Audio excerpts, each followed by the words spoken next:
Hello student, তোমালোকক মই এই ভিডিওত এটা আপডেট শেয়াৰ কৰিব গৈছো। ইয়াত তোমালোকে দেখা পাইছে নিউজ লাইভৰ আপডেট আৰু এটো কনফাৰ্ম খবৰ হয় যে Assam HSLC result 2025 to be declare on 10th April.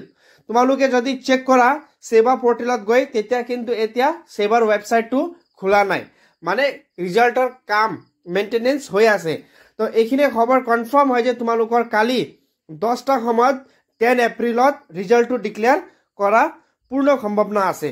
যেহেতু তোমালোকে দেখিছে এতিয়া নিউজ লাইভতে আপডেট দিয়া হৈছে আৰু যদি আমি সেবা পোৰ্টেলতে গৈ চেক কৰো তেতিয়া তোমালোকে যদি sevaonline.org যোনটো আমাৰ সেবাৰ অফিচিয়েল ওয়েবসাইট হয় তাত গৈ যদি আমি চেক কৰো তেতিয়া কিন্তু সেবা ওয়েবসাইটটো এতিয়া ওপেন নহয়। যোৱাকালিলৈকে ওপেন হৈ আছিল, এতিয়া কিন্তু ওপেন হোৱা নাই।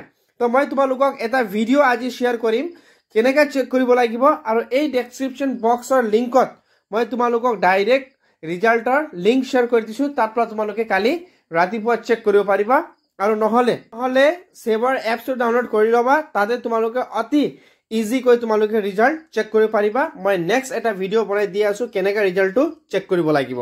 Thank you for watching the video.